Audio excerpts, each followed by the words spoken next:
ఒకటే అన్నారు కదా మనల్ని, నువ్వు అసెంబ్లీలోకి ఎలా అడుగు పెడతావు, నువ్వు అసెంబ్లీ గేటును కూడా తాకలేవన్నారు.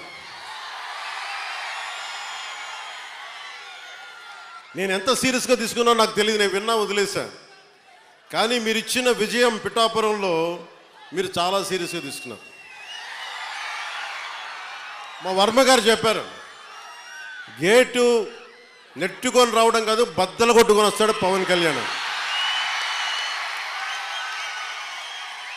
మా వర్మ గారు చెప్పిన ఆ వ్యాఖ్యలే, ఆ ప్రొఫెసీయే నిజమైంది ఈరోజు.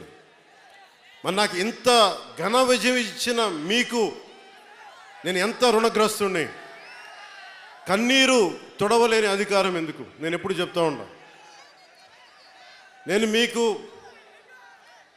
కష్టమైన క్లిష్టమైన పంచాయతీరాజ్ శాఖనే తీసుకున్నాను. చాలామంది అడిగారు హోంశాఖ తీసుకోండి, లేదంటే ఫైనాన్స్ తీసుకోండి, లేదంటే రెవెన్యూ, ఇట్లాంటివన్నీ మాట్లాడుతున్నా. నాకేమొద్దు. ఈ రోడ్డు గ్రామ స్వరాజ్యం కోసం బాపూజీ కలలు కన్నారు. ఆ కలలు నెరవేర్చడం కోసం నేను పంచాయతీరాజ్ శాఖ తీసుకున్నాను. నేను ఒకటే చెప్పాను అధికార యంత్రాంగానికి అందరికీ మొట్టమొదటి మీటింగ్లో, నాకు లంచాలు అవసరం లేదు, మిమ్మల్ని ఎవరిని డబ్బులు అడగను, నేను ఈ కాంట్రాక్ట్ ఎవరికి ఇస్తున్నారని అడగను. కానీ నేను అడిగేదల్లా ఇచ్చిన కాంట్రాక్టర్ సవ్యంగా పనిచేస్తాడా లేదా, అదొకటి అడుగుతున్నాను.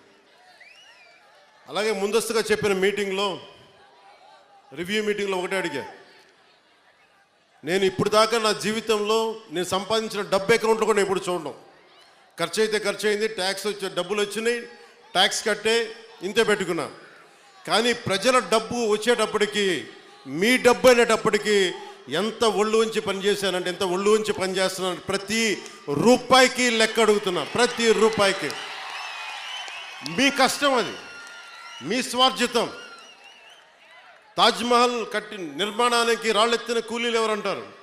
ఈ దేశ ప్రగతికి కండలు కరిగించింది ఎవరు? ఈ దేశ ప్రగతికి రక్త మాంసాలని ధారబోసింది ఎవరు? అది ప్రజలు, అది మీరు. అందుకే నాకు బాధ్యత ఉంది. నేను